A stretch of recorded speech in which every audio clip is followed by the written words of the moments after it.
Pixel Realms. Mario celebrates 40 years with Galaxy re-releases and a brand new Yoshi game, plus PlayStation handheld rumors. Stay up to date on Pixel Realms. Hit that like button, smash that subscribe button. And we start off with a Mario anniversary, Joe. We just got done watching the hour-long direct from Nintendo. And, Directly Nintendo'd. This was, so when the Nintendo Direct launch for the Switch happened, Switch 2, Mark and I recorded the entire episode, so we had our commentary and all that kind of jazz. And Mark, recommended we do it for this episode, and I was like, I don't know. I feel like it's going to be a disaster, not for a lot of stuff coming out. But there were a couple pretty big announcements that happened. One was leaked actually yesterday, and we'll get into that as we continue the episode here. But Mark has a couple, one major thing you're super excited about, we know that. And Yes. There's a lot of remasters, a lot of new games that are just coming out directly to the Switch or Switch 2. I mean, we needed that, right? Like we expected that. The Switch 2 is now out. We had a launch game with Mario Kart World. We had the first initial release with Donkey Kong, and now it was like we needed to start trailing out, like and kind of getting through our holiday season / what to look forward to at the beginning of next year. So, of course, a whole real first 20 minutes of the Direct was the Mario 40th anniversary, which is crazy because I was telling Mark during the show that I didn't know Mario was my age. And Mark is actually older than Mario. Shut up. But I thought it was older than me. I thought it was a couple years older than me, which it's wild to think that it was 85. But apparently 85. Yeah. But anyway, so, the whole thing, the first 20 minutes was about the 40th anniversary, so it's all Mario-related stuff. And I guess the big news with it was Galaxy games are coming to the Switch, which is cool, which is really awesome. I've never played, I was telling Mark this, I never played the Galaxy games because they came out on the Wii, and I never owned a Wii. And then also within that was the Super Mario Galaxy movie. It was the official title for the second movie, and that's releasing in April of 26. Yeah. And we talked about this before, that my first go around watching the first movie, I was like, this is garbage.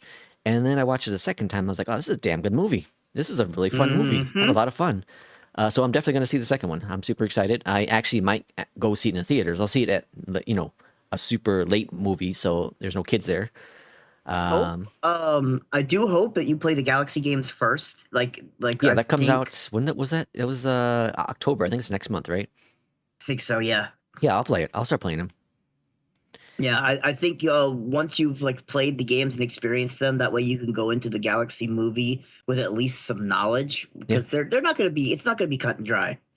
But that's a big news for people. I mean, it sucks that on the 40th anniversary we didn't get the an announcement of a new Mario game, but the Galaxy games tying in to go towards the next Galaxy, the Mario Galaxy movie is super smart. Yeah. Hopefully they're reasonably priced. Yeah, that's what I'm afraid of. Anything over $30, I feel like is going to be too much. But it's probably going to be 60 or 70 or 80. I think it's going to be 50 or 60, because you had said it, and I was like, please don't wish that on us. But I think it's going to be 50 because it's going to be 2 full games. Even though they're older games, they were still 2 full Mario games that had countless hours of play. They can easily get $50 to $60 out of that. And I'll be honest, as much as I hate to say this, probably worth it. Galaxy 1 alone was worth a full price game when it came out. So getting Galaxy 2 with it, I mean, we are getting a new Mario Tennis game, which all those sports games are fun, niche little games. It's just that you and I said it, they're overpriced. If these were $30 to maybe $50, I feel like these games would be absolutely worth buying and playing. Yeah. But when you're talking about a new release game, that means you're probably talking about bare minimum $60, $70 now. It gets a little bit harder to be like, yeah, let's play the new Mario Tennis. But the cool thing about the video itself was that there's more than just the basic tennis. You get to play as like baby versions of Mario and Luigi and etc. There's a story mode. Yeah, there's a story mode I thought that was cute. Looks fun. I won't buy it for full price, but when eventually Nintendo drops it down by $10 because that's about the most they ever do, I may consider it down the road because I had fun. We talked about it. I had fun with the golf one, but like you said, it eventually gets stale and boring. Yeah, the soccer ones. Although there are new game modes, they did. So they definitely, it was like they were talking to us because we were, kind of complaining about they get kind of simplified, they get repetitive, and then they talked about new game modes. There's a story mode added, not just your normal like playing the Mario Tennis like courses. So they at least had something new to I guess maybe make the price going to be a little bit more worth it, but still. Also, Mario Wonder is getting a Switch 2 upgrade. So much fun. Yeah. The only thing that sucks is that it's going to be, the upgrade's probably going to be at least $20. It was like I was telling you. But it has a new DLC kind of mode into it. Yeah. But so the Kirby Forgotten Adventures, Forgotten Island, whatever the hell it was called, just came out with an upgrade, and it was $20 compared to Breath of the Wild, Zelda. That was $10. And, with Zelda, it was just a graphical update, better frame rates, etc. With Kirby, it was added, they added content, and that's what they're doing with Mario Wonder, so I mean, $20 isn't a big deal, especially if it is more content that might make it worth $20. But do remember that you have to own Mario Wonder on Switch 1 to be able to upgrade it on Switch 2. You had to spend $60-$70 on the game itself, and then plus the DLC. They'll probably have a package deal eventually, though. And something that you're excited about is the new Yoshi game. Yoshi's my favorite character in the Mario world. I love Yoshi since day one. I love Yoshi. And I love Yoshi. What's it called? Craft Island or something like that? I absolutely love that game. It's so much fun on the Switch. I think it was a Wii U game, I think. But it was fantastic. I had so much fun playing that. And I was just telling people at work, I was like, I just want a new Yoshi game. And, we're getting it next year. I think it's April next year. Maybe it's later. I can't remember. But, I'm super excited. I don't remember what it was called. The Craft one? Yeah, wasn't it like Epic Adventure or Epic? No, Yoshi's Crafted World. Yeah, Yoshi's Crafted World. Okay, it was Crafted World. Okay, all right. The question is now, is it a Wii game? Let me look real quick. I'm really curious. Oh wow! And sold 3 million units in the first 3 days. It sold 3 million units. While you're looking that up, I can you believe that we're already getting Donkey Kong DLC? I had so much fun playing it so far. Like I haven't beaten it yet, but it looks like it was only a Switch game. Came out in 2019. Okay. Oh, first announced in 2019. Oh no! Wait, hold on. Okay. Yeah, it came out in 2019 in Japan, and then it came out in the U.S. or worldwide. Oh wow! It bombed in Japan. 150,000 copies and then worldwide 1.1 million copies. So it didn't do well for some reason. That's weird. Wow, interesting. But yeah, Donkey Kong Bananza got DLC already out as of today. It comes out today, and it looks like it's new content. It's like a roguelike, right? That's what we're looking at. Yeah, there's roguelike parts of it where like every level or every time you play the game, you start with like your skills go back to the beginning and whatnot. It's very roguelike, and I'm surprised. I really am. The game just came out. It's been out 2 months. Mm-hmm. And we're getting DLC for it. That's crazy fast. Well, here's the thing, and this is late news for later on, but I'll just do it now since it kind of combines into this. Bonanza cracked the top 20 best-selling games of the year, and I'm not talking about just Switch games or console games. I'm talking about all games overall. Top 20 surprised. Games for the year of 2025. That is really cool to see a Nintendo game, especially a non-Mario Nintendo game, to crack the top 20. I'm really not surprised because I feel like, and this is crazy to say because I know we've had some huge games come out. I feel like this year really sucked. Yeah, I can't think of anything that was like major that I was interested in. At least that I put a lot of time into. Expedition 33. That sold well. Yep, that sold extremely well. Yeah, that one's probably game of the year. You think so? Absolutely. I don't see anything beating it other than maybe Death Stranding, because it is Kojima. I could see Monster Hunter World Wilds getting kind of high up there as well. What do you think? Hollow Knight's gonna get up there? Hollow Knight's gonna probably be up there just because of how well it's sold. But I think Expedition 33 is gonna be game of the year, no doubt about it. But that's good for them though. It's an indie studio, and you know, for a game to do that well from that small of a studio, it's impressive. Yeah, I think there's been quite a, I don't know. Doom came out this year too. Doom Dark Ages was really good. I had fun with that. Indies are taking it this year because I think Split Fiction was this year. Yeah, that's Blueprints. A lot of people love Blueprints. Yeah. Yeah. I mean, Elden Ring Night Rain is going to be very high up there this year. Of course. But I don't know. I think Expedition 33 is gonna take. I mean, think about it like this. I think the competition is going to be between Monster Hunters and Expedition. See, I think it's going to be Death Stranding, Night Rain, and Expedition. Number one best-selling game of the year so far is Monster Hunter Wilds. I'm not surprised. That's crazy. I mean, just think about it like this. I haven't heard anyone talk about the remake of Snake Eater. The new Snake Eater just came out, and no one's talking about it. Because we got news about that later on. Oh, well, there you go. Yeah, well, I was really excited about that game too, but yeah, I'll get it eventually.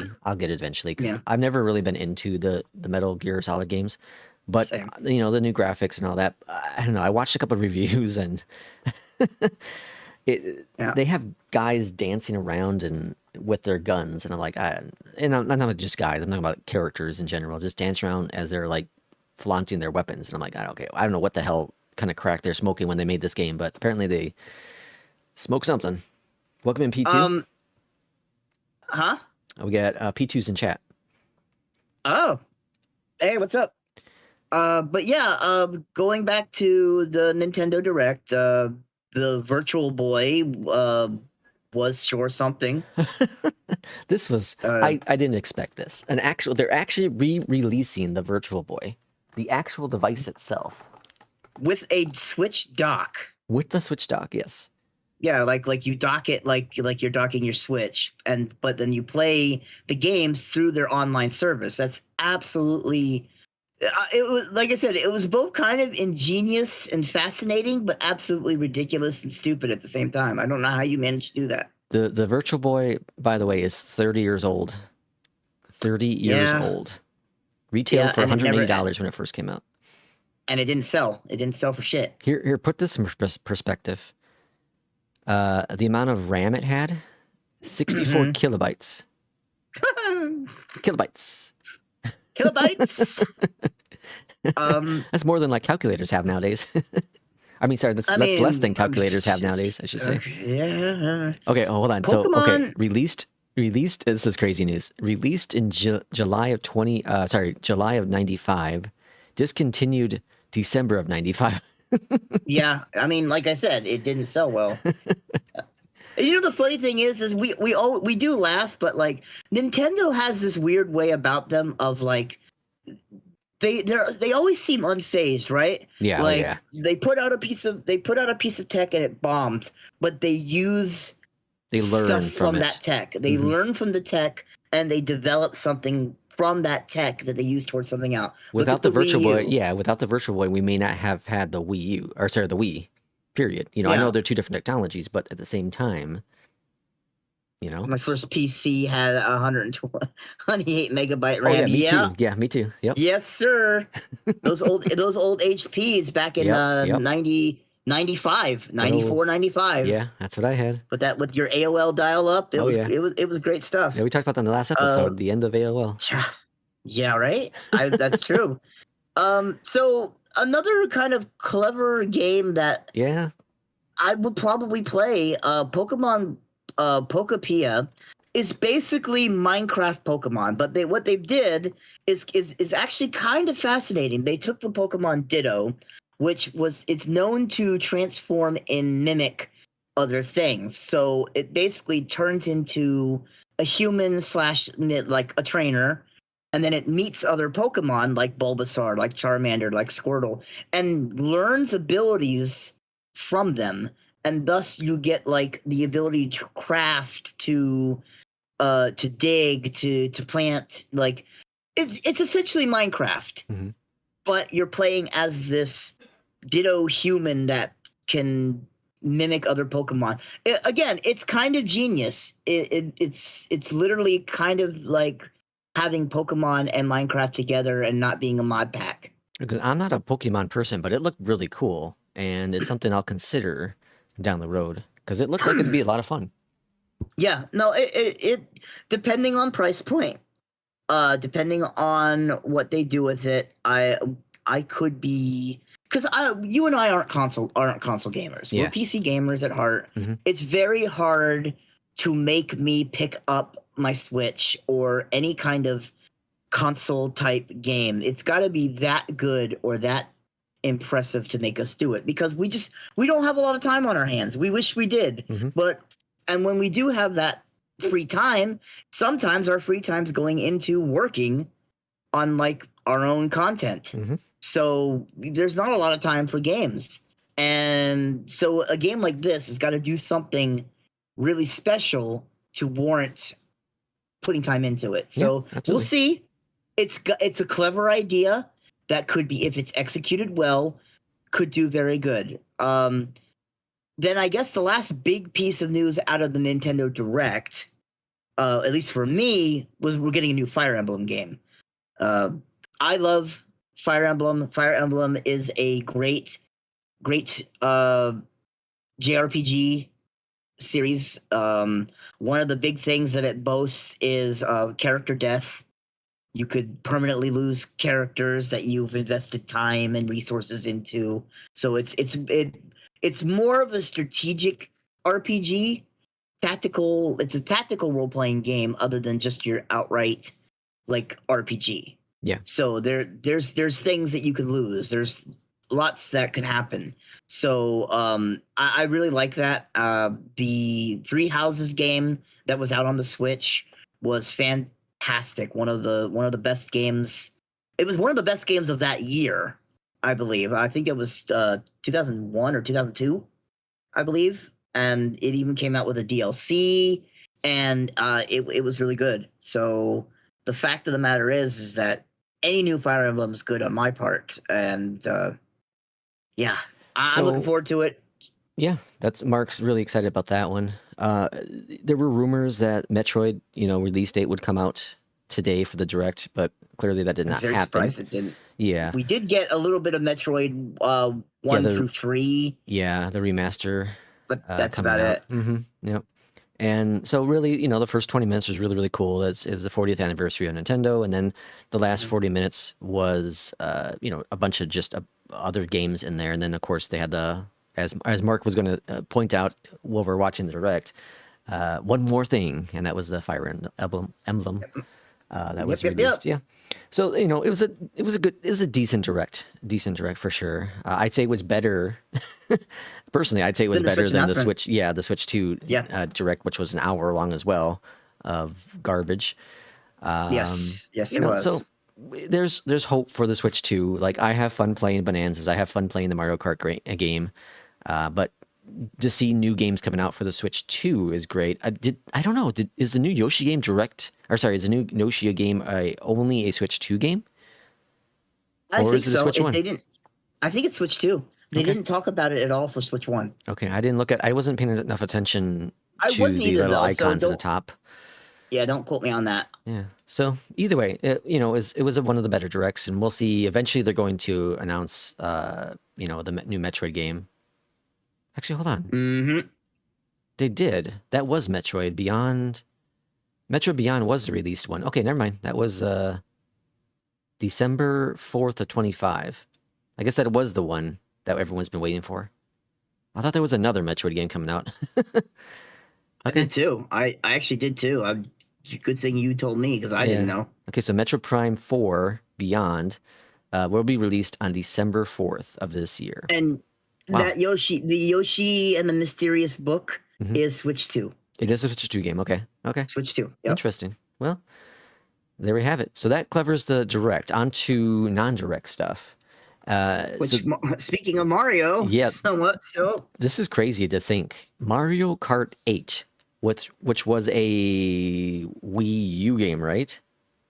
I think it started with the Wii. Was it a Wii game? And then became... Well, because it started as Mario Kart 8, and then it became Mario Kart Deluxe. Oh, yeah. And Mario Kart Deluxe was re-released for the Wii U, and then re-released now on the Switch with more DLCs and stuff added to it. Well, it's currently outselling Mario Kart World, which is wild to think a game that old is still... Yeah. And it's still the #1 best-selling ever Mario Kart game, period.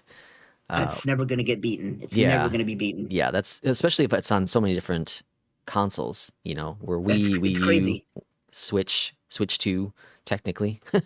I mean, and we talked about this a little bit during the show. I think it's because Mario Kart World tried to do something new. Yeah. But it wasn't something that was very much wanted. I don't think anyone cared about an open world Mario Kart game. Yeah. So people care about the carts, people care about the characters, people care about the maps. Yeah. That's it. They took away a couple things that was really nice to have in Mario Kart 8, which was you get to see the better details of the different carts, faster, slower, and all that kind of jazz. They took away some of those features with World. What they added in World was, which I think is really, really cool, is the ability to pretty much, there's a mode, I can't remember what it's called now. It's like a knockout round kind of thing. But you go over the entire map, So for one entire zone, you go the entire map, and it's like 10 minutes worth of karting, and it's really, really cool to go through all these different phases, in Mario Kart World. Really, really neat. And to try to be, first place, you don't get knocked out. Very, very cool. But on to the next one. So we talked a little bit about Metal Gear Solid. Well, there's a $200 version, a collector's edition. That apparently looks like crap and is terrible. And I didn't know there was a collector's edition. I saw the picture. Look it up on YouTube, or not YouTube, on Google, but it is awful. It is something like you expect to find at a dollar store called, Metal Beard Solid or something. One of those knockoff type of things. It is. Collector's edition. Yeah, it is tragedy. Images. Tragedy. Oh. Yeah. Oh. Yeah. Oh no. Wait, why is it 200? Oh, because of the statue? Oh. Looks like paper mache. Yeah. And then, you get a patch. Hey, you can who uses an iron in 2025?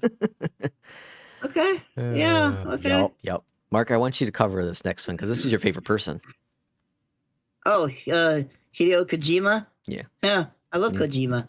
Kojima says AI will be just as important to games as the leap to 3D. I mean, let's be realistic. Let's be realistic here.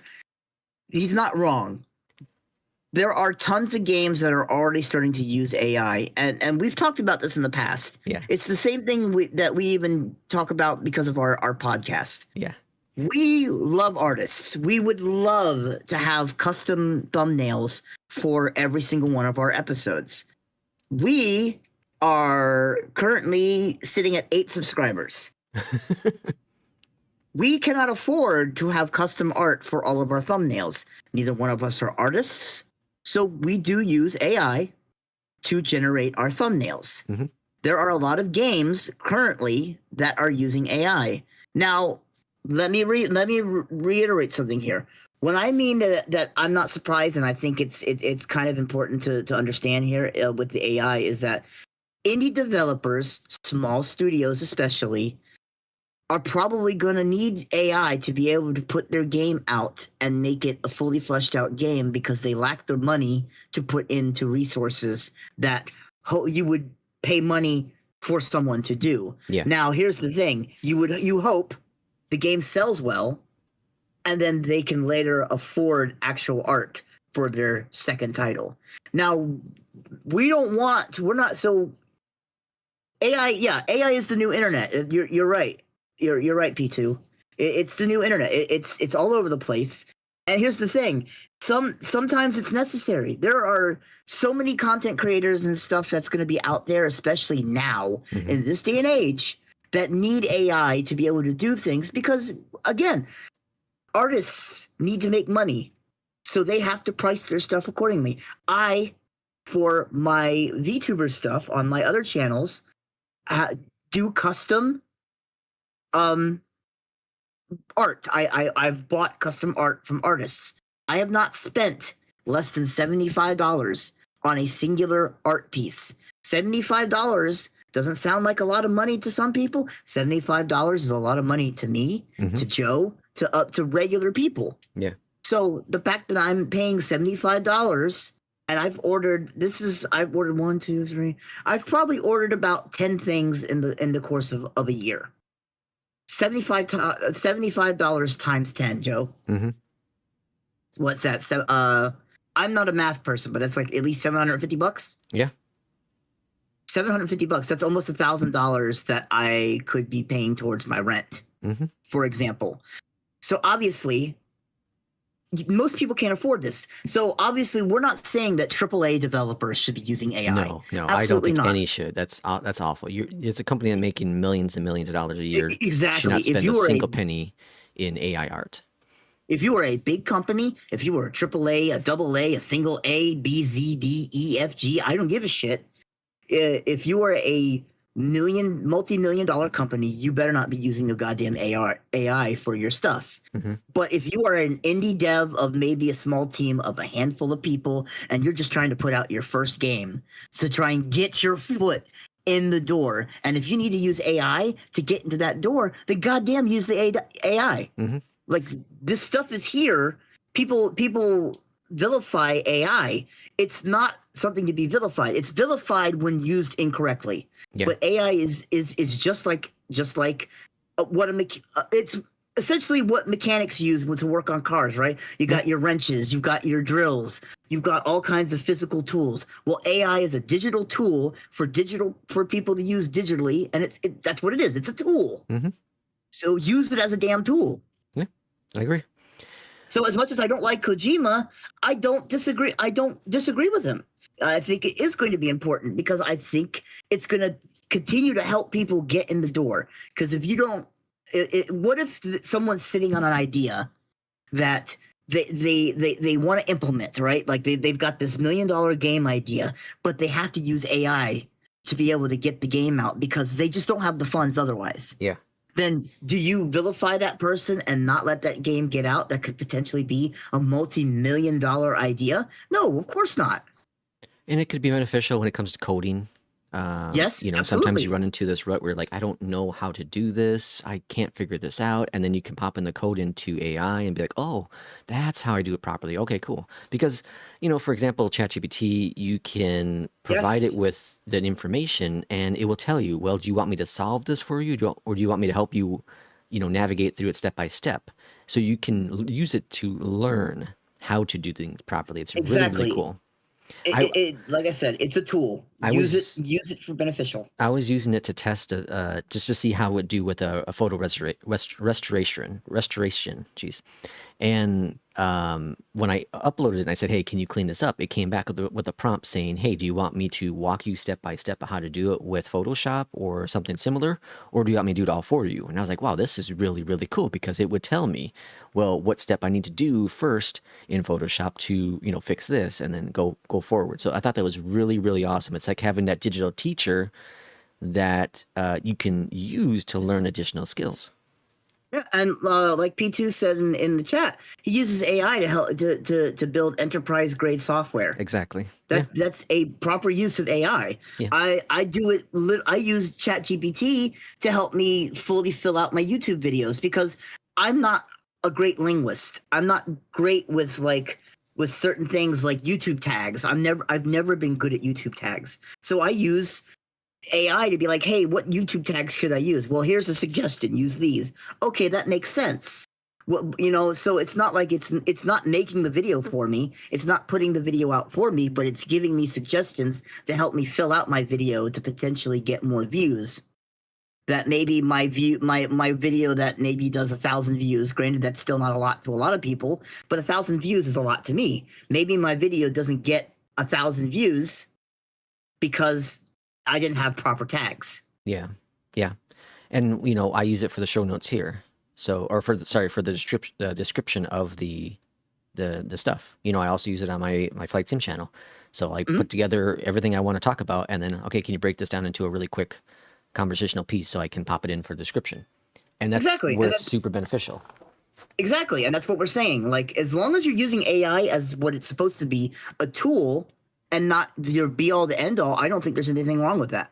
I can make goat curry right now from a recipe that I took from AI. That's fantastic. See, but that's where the pros are with AI. There's a lot it can help you with when you don't have some, like my cousin, he will use it to bounce ideas for games that he's trying to work on. What do you think of this? What do you think of that? And that's where it could be great. It's something that can help you along the path. I'm struggling with coming up with an idea with this. Here's the base idea. What do you think? Oh, I think that's a great idea. Absolutely. How about this? How about that? It's just having another person when you don't have another person to talk to. Or you're worried that they're going to steal your stuff. Well, A is going to steal it as well, but at least you won't know that they stole it. Yeah, right.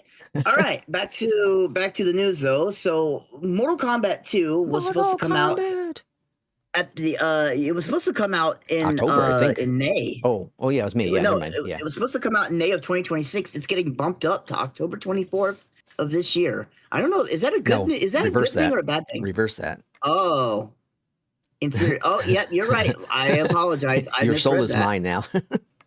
Yeah. So it was coming out this year. It's gotten pushed back to 2026.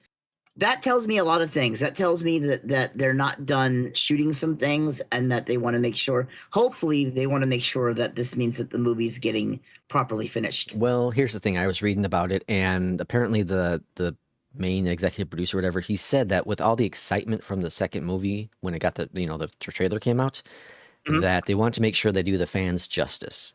And they want to make sure it's the right movie. That's good. So they went ahead because and the first movie didn't do well. Yeah, well, and part of that was COVID. It went, HBO Max and all that jazz. Absolutely. So yeah, this is good. This is a good sign that maybe they're like, okay, well, we have the attention of people. Let's make sure it is perfect before we release it, and take those few months. We've said it before with games that I know P2. You were just talking about it on the stream not too long ago, but the fact that so many games come out now that are just broken, that are early access, even though they're AAA games, are early access games, and it's like, what the hell? As a matter of fact, I don't even mean to interrupt. We were just talking about this. Borderlands 4 just came out. Borderlands 4 is broken. People are taking an hour just to try and get in the game because it's so poorly optimized. Yeah. And this is from a AAA developer, is it not? Is it? I'm assuming. I mean, I don't know if Gearbox is still AAA, but I thought aren't they owned by Microsoft? No, 2K. 2K. Okay. Well, so, 2K is a AAA developer. Yeah. Also, by the way, P2, I actually very much love that analogy. AI being a digital butler and you're still the head of household. Absolutely. That's how AI should be viewed. Yeah, absolutely. All right. PlayStation 6 rumors. PlayStation 6 possibly being dockable. Man, holy shit. Where have we heard of this before? Where the hell have we heard of this? So we heard the rumors a while back ago about Xbox or Microsoft going, handheld. And well, that's happening, but not by them themselves. That's happening by third party. They bought the Asus handheld system, and then they overpriced it. And now we're hearing the rumors of Sony doing the same thing, but this time first party, because Sony doesn't have third party stuff. Oh, my Lord. Here's the problem. And we've covered this pretty much in detail, but the reason why the Steam Deck from Valve is so good is because it's priced at a good number. It's like $400 or $500, whatever it is. It's cheaper than a Switch 2. And you have your entire Steam library that you can play. And if you really wanted to, you can find ways to get, the Blizzard store and all that stuff to all work on it. But you have everything you ever wanted from Steam. and it's a hell of a good price. And there's two versions, or maybe there's three. There's like a, an entry version, then there's a bigger memory version, and there's the OLED version, and they're all really good priced, especially comparing it to the Xbox, handheld ones. So if Sony's going to execute this and win, they have to price point it, because one is people don't buy consoles as they used to. The days of physical consoles are slowly dwindling. Obviously, they still dominate because of, people want to just sit on the couch and play a game and not have to worry about troubleshooting issue with their PC. But the handheld market is such a tight niche market because of Nintendo. Yeah. And Nintendo's opened the door even more, because Nintendo used to be all just family, and now they've opened it even more to like that M category. It's just crazy to me that like everyone's like, well, we can't beat Nintendo, so we're just gonna make our own Nintendo Switch. And you can't beat Nintendo. You can't beat Nintendo. And Nintendo's beating themselves. Then they don't even do it right. Yeah. You got Microsoft that buys a handheld system that was already a little bit overpriced at around $600, and now they're making it like what $1,000? Yeah, $750. Pretty much. $750 to $1,000. You can buy a gaming PC or laptop for half that cost. I just bought a laptop for $1,400. There you go. That can run everything current. Everything that it's gonna go obsolete fairly quickly because it's only running a 5060 graphic card, but it can run everything currently right now. Yeah, and it will be able to run everything at least on lower graphics for the next at least 5 years. Mm-hmm. And you're gonna buy a fucking handheld device for $1,000, which you can't upgrade. I don't think you can do anything to the handheld. No, not without voiding the warranty. Mm-hmm. The moment you crack open the back of that thing, the warranty is voided. Yeah. That's nuts. And then PlayStation, and come on, this is PlayStation. They're not going to learn. They're not going to take that hit that Nintendo took when they released the Switch 1 at a super affordable price. They're going to come out, and this thing's going to be bare minimum 600, if not 7. Oh yeah, bare minimum. It's going to be more than that. I'm sure it's going to be 8. Oh, absolutely.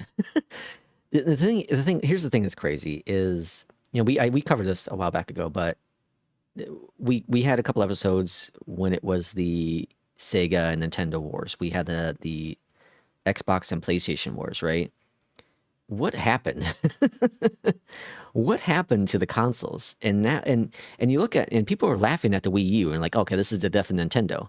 And here we are years later with Switch being the most popular console ever. They took the crown from PlayStation 2, and the Switch 2 is on path to potentially outdoing the Switch. Potentially, and we're talking years down the road, of course. This isn't going to happen tomorrow. But they did their job. And we laughed because we said they weren't going to be able to do it. We thought it would be impossible to find a Switch 2. And, a month after the launch of Switch 2, you could walk into some Best Buy, Walmart's, Targets, and find one sitting on the shelf. And now you can find them anywhere. You can find them anywhere. And the PlayStation 5, it took what? It took forever. Almost 2 years. Yeah. At least 2 years? Yeah. At least 2 years before you could easily find a PlayStation. Yeah. Now, granted, you could blame COVID all you want, because I think COVID didn't help the situation. Mm-hmm. But yeah, absolutely ridiculous. And they still have yet to put out a single game for the PlayStation 5. That bit's never leaving, by the way. I love that. That bit's never leaving. That bit's never leaving. On to interesting news. So apparently the no tax on tips here in the U.S., that's part of the, I'm not going to even say the full name because I hate it with a passion, the new bill. Beautiful bill. The new bill that a certain person is pushing or had passed. Apparently this also includes digital creators. So, people like myself on my YouTube channel for Flight Sim, thanks to the amazing community we have, thanks to people that come in, whether it's advertisement revenue or donations, whatever it be, won't be tipped anymore which is really awesome, which is really, really nice. And it's up to, what was it, $25,000 something. I don't even make remotely close to that. Remotely close to that with all the total revenue, even for the whole year. It's really good for small creators. Yeah, it's an extra 3 cents you're going to keep to yourself. That's 3 cents that builds up. The really, really big creators, it might not be as big of a deal. People like your XQCs, your Markipliers, those kind of people, you probably aren't going to see it help them. But someone like Joe, it's definitely a big deal. Absolutely. I remember buying my Xbox Series X in 2020 and thinking I won the lottery. Oh my god! Yeah, it's the truth. That's crazy. So here's this. I didn't know anything about this. This is wild. So we're transitioning from games over to a whole different beast now, and this is Verizon lost an attempt. Don't worry, I'm coming back to games since it's. Oh, I forgot to put it on the news. I forgot. Yeah, Verizon lost an attempt to overturn a $46 million fine for selling customer location data without its users' consent. Now, here's the thing I preached from day one, and that is I have no problem with Google. I have no problem with Google because Google's up front and they say, hell yeah, we're selling your shit. We're using it to market it. We're using it to develop. We're using all of your information, and it's all in the TOS. I'm fine with it. Google is very upfront with the fact that everything that you do on their network, they're using or they're selling, right? What I am upset about is people like Verizon and Facebook and Amazon who like to hide some of that detail of the information they're sharing. And I'm glad that they lost the attempt to overturn this because they should be paying, and it should be a lot more than $46 million. A lot more. Because every company that uses your information, especially sells your information, should be upfront about it. It should be in big red letters. We sell your information. Yeah. Amazon. Hang on. No, actually, I want to do mine. And because I'm gonna finish it with a rant, but I want to do so. The iPhone 17, it just got announced. The iPhone 775,822, whatever the model we're up to with them. So here's the thing. It's not a big deal because I feel like this stuff should be standard anyways. But I did like that they were very upfront and they really did. They showed off the new durability and the battery life for the iPhone 17. So and here's the thing: battery life should already be a natural thing, but supposedly this thing doubles the battery life. And iPhones, I'll believe it when I'll see it. What is it? I believe it when I see it. I've been a big iPhone user for a while now, not because I'm in love with iPhone or Apple or anything, but especially as a VTuber. VTubers rely on the iPhones for the face tracking. Unfortunately, Apple's face tracking is out of the box. That's because the AR, the best you can get. I understand that. The LiDAR, yeah, but it is still very big for facial tracking, which is big for our VTuber models. Now, supposedly they're also boasting this new durability, which I watched them drop a phone and seemingly didn't get damaged. So, like, there's something to it. I mean, hey, look, this is the first time that I've thought, like, I might buy a 17 when it comes out because of the battery life improvements are big for my wife and her job. The boast and durability, the already upgraded graphics on the camera, it's going to be big for my VTuber model.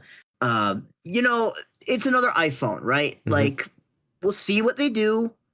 We'll see if it's big talk.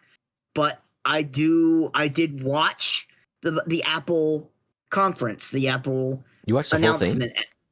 Not the full thing, but I watched a big chunk of it, and I liked what I saw. That's saying something at least. So take it for what you will, but it is they at the very least. Now, granted, phones are already overpriced. iPhones are already like $1,000. But they've at least toted that they're not increasing prices, which in the year of 2025 where everybody is increasing prices on absolutely everything, the fact that the brand new models coming out at the same price point is still something to unfortunately be praise because unfortunately everyone else is raising prices. Now it still sucks that that's the sticking point, right? That's the point that we're praising. Oh, they're not raising their prices. That's terrible that that's what we can praise about it, but it's something, right? Yeah. Mark had asked me earlier this week saying that, the new Apple announcement's happening and should we watch their show and do a recording on it. And I was just saying I thought you should watch it so that way you could get an idea of any newsworthy things. And my thing is the fact that you're not an Apple guy. No. Well, it's not just that, but it's I didn't even watch the Pixel announcement. And I'm a Pixel guy. I love my Pixel phones. And the thing is, phones nowadays haven't really jumped into when a new phone's released every year, nothing major is going to improve. Yeah, and comparing to in the past, a decade ago, there used to be really new features, new cameras, and all that stuff. And now what they're doing with the cameras is it's all AI, digital, stuff that they do to clean up the pictures and all that. And Google has revolutionized that. And here's the thing, Joe, is I feel like phones, internet, PCs, all of them, all this new tech comes out every single year, and it's not new tech. It's slightly upgraded existing tech. Why do we not give things 2 years, 3 years, God forbid, 5 years, and then come out with a big show of like, look what we've been working on for the past 5 years, and then you get this like something brand new that looks and feels amazing and is completely different than what we've seen in recent years. But no, it's like the iPhone 16, the iPhone 17, the iPhone 18, the iPhone 88. This time the camera is 4.3 megapixels. Now it's 4.4. Next year it's going to be 4.5. Like, the screen is 1 inch bigger. Wow. Take off a year and actually do something that's going to change the device and make it worthwhile spending, $800, $900 on a new device. I refuse to buy the top tier phones now. Like I have the Pixel A version, which is the lower tier version. I'm rocking an iPhone 14. Yeah, and it's a great device. I have no reason to ever upgrade to the next phone until this battery starts to go kaput. Mm-hmm. And absolutely. Pixel's done a really good job with their phone. That's why my son was rocking my oldest son my wife was rocking the iPhone 13 for a bit, and then her battery started to go real bad, and now she's not using an iPhone. I think she's using a 14 as well. We didn't even go up to the 15. We went up to the 14. So that's why I was saying that this is the first time where I might actually get a new phone, but then most likely, Joe, when I get the 17, I probably won't look to upgrade again until there's at least an iPhone 20. Mm-hmm. Yeah. And now, the reason why I wanted to talk about that first is because I was actually very interested in what you were about to talk about. That's why I pushed it. Okay. The iPhone first. So go ahead. This is I don't know enough detail about this, but this is pretty wild. So Amazon, a small little company, not many people know about. Oh yeah. Is developing AR glasses with full color display microphone speakers, cameras, aiming for consumer release in 2026, 2027. Didn't Google try something like this though? I think they all have tried something like this. I think they've all tried something like this. Now this is interesting because Amazon, well, they're really huge. They're they're really good about having affordable pricing with their stuff. That's kind of what their big thing has always been. And they're going direct competition with Meta because Meta has something very similar to this. And Amazon, just imagine, okay, how scary this could be. So you get your AR glasses, you log into your Amazon account, you're walking down the street. Amazon's like, hey, the flower you just walked past, it's on sale right now with Prime. Would you like me to order that for you? You're talking with your friends, right? You're like, hey, I could really, really go for some Pepsi right now. Amazon chimes in, hey, Pepsi's on sale right now on Prime. Would you like me to ship that to you right away? Think about all of the things that could happen with this. And then also think about the following. People were scared when the first Google Home devices were placed in your home, or the Amazon Alexa stuff was placed in people's homes because they said it's always listening, right? Well, now you're going to have glasses on your head with cameras that are always watching everything you do. People are terrified of the GPSs in phone. Now you're putting an actual camera that's actually watching everything you do and collecting all that data and making who you are a bigger profile for Amazon and then whoever the hell they decide to sell it to. I don't like, I agree with you. I think and I do think some of that can be, all right, P2, have a good one. Oh, thank you, P2, coming in.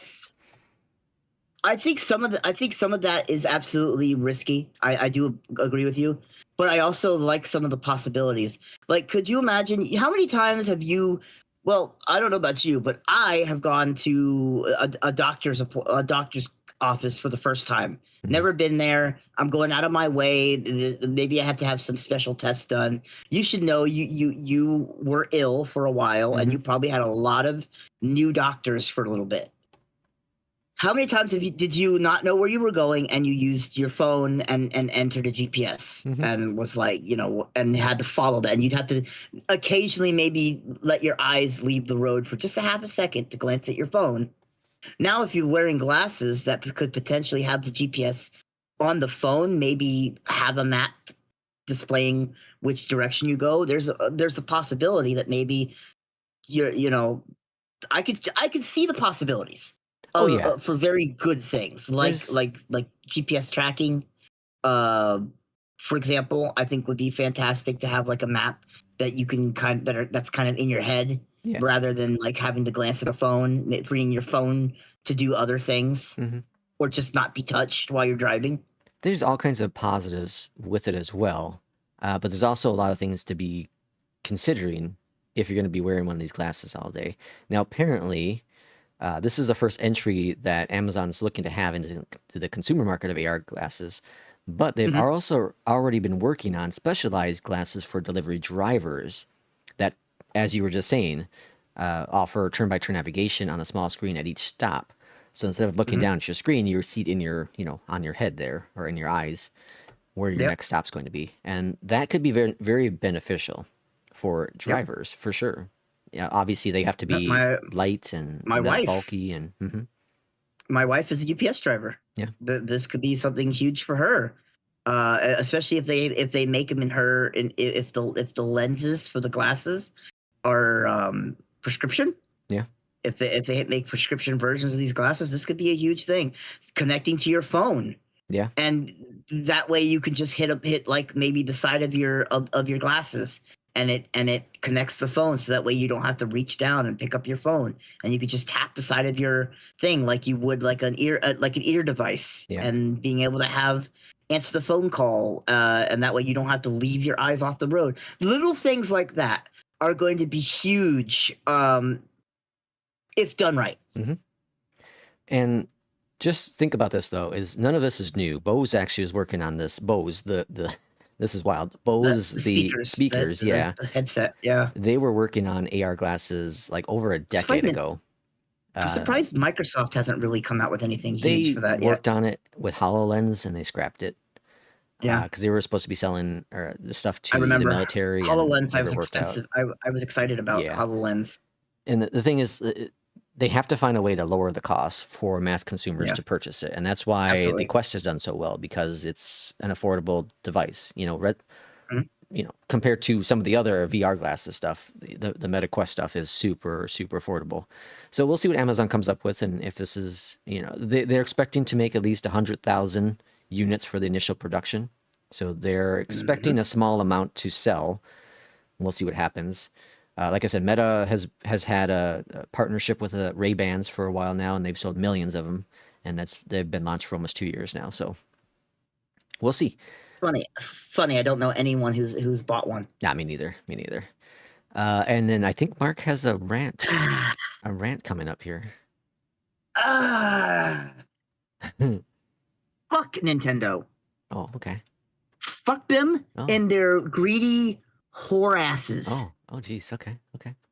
Nintendo has gone out and basically purchased the license, the whatever fuck you want to call it, for the ability for video games creation of like essentially the type of game where you would summon something and it fights for you, aka like you would say throw a Pokeball and a Pokemon comes out and it fights for you, or like in Power World where they throw out an orb like device and they fight for you. So basically, because they couldn't beat Power World, because they couldn't beat them, because they tried to fucking sue Power World, they tried to fucking get the game canceled and shit. The game did really well. People want an open world Pokemon game where you could go anywhere and catch Pokemon and that kind of shit. Shock of shocks that it did well when it wasn't Pokemon. So what did they do? Instead of giving you a game that you fucking wanted, they went out and bought a fucking license so no one else could make the fucking game. Are you fucking kidding me? That people are that they're that fucking greedy that they go out there and they buy this patent. So now we can't get a Power World 2 because Pokemon owns that. Power World 2 has to come out and be completely different. You have to, I guess, recruit. You're gonna have to recruit the monsters or have them in a party or whatever, like a fucking regular RPG, because you can't summon them. You know, it's mind blowing that they can't just work in the space with other creators. Or just come out with their own version of this game. Instead, they'd rather make it so that no one else could make a game like theirs, instead of just making a game superior to their competition. No, instead they buy it out. Fucking cowardly bullshit.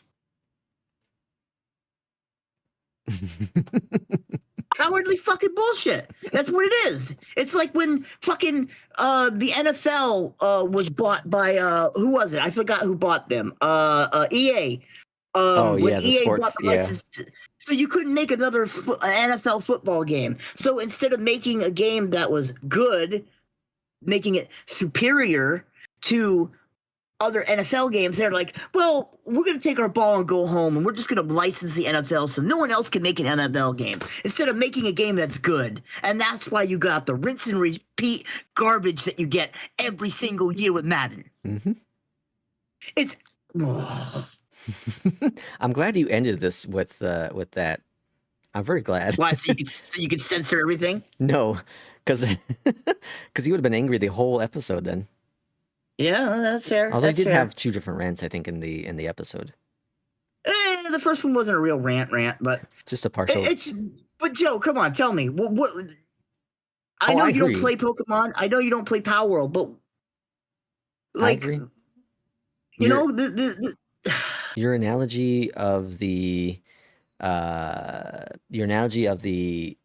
sports stuff is spot on. Yeah.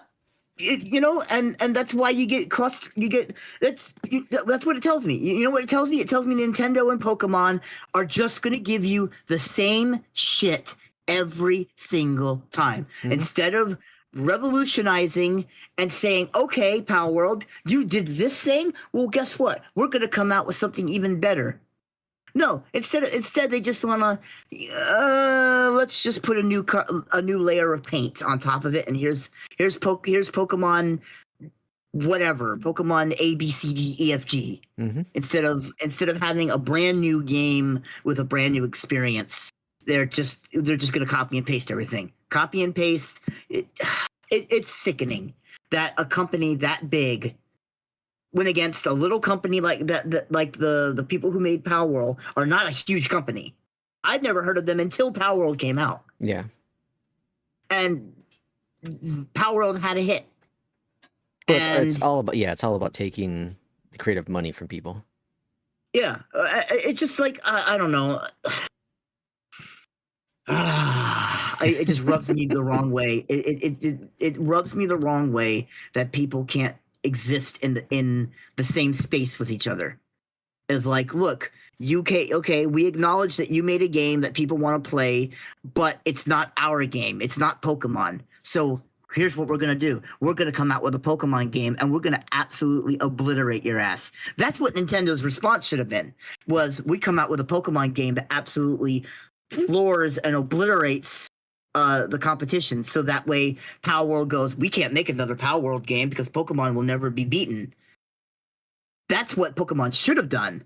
Yeah. And what Nintendo should have done, because that's what other companies have done in the past that have made superior games, and they made the game so good that other companies were like, "Whoa, we can't touch that." Mm-hmm. But no, instead they're cowards, and they threw their money at it, and it's a shame. It's a damn shame because they're never gonna get punished for it. Well, Nintendo's never gonna get punished for it. Pokemon's never gonna get punished for it because it's gonna be the same people who buy the same shit over and over and over again. And that's the world we live in, though, nowadays. You know, if you compare this to go back to the Sega Nintendo wars, it was being creative with each other. You know, it was fighting one another. And that was good competition. Instead of trying to buy out your competition, instead of making it all legal, you know, lawsuits against everything, just do better. Exactly. Do better. Have better marketing. Do better to you know, get those clients over. And today it's just about, okay, well, I'm just going to sue you and, you know, or buy you out. Yeah, and that's the thing. And who's to say? I'll put my money where my mouth is. If Nintendo comes out with something new and it floors me, then I'll say, okay, all right, good on you. You still shouldn't have bought the patent so that other people can't make a game like you. But you came out with something awesome that I would go to you first anyway. Yeah. So it's at the end of the day, if they do it, okay, I'll put my money where my mouth is and I'll shut up and I'll buy the game and I'll say, thank you, Mr. Nintendo. Can I have another, please? But until then, this is a fucking coward way out. Yep. Yep. Well, are we going to end it there on that segment, Mark? Hot diggity damn. Hot diggity damn. As always, thanks for watching this episode of Pixel Realms. We'll see you in, I think, 2 weeks for the next episode of Mark's ranting about Nintendo. Yeah, we will see you when we have a good news to talk about or a good selection of news, because we plan on doing this every 2 weeks. But as we've learned that every 2 weeks we might not always have hot juicy news, and we don't want to just talk about, you know, we just don't want to talk with our thumbs up our asses. Yeah. Well, Joe doesn't. I don't mind, but that's just because I like I like yapping. But yes, thank you everyone for watching. Like and subscribe.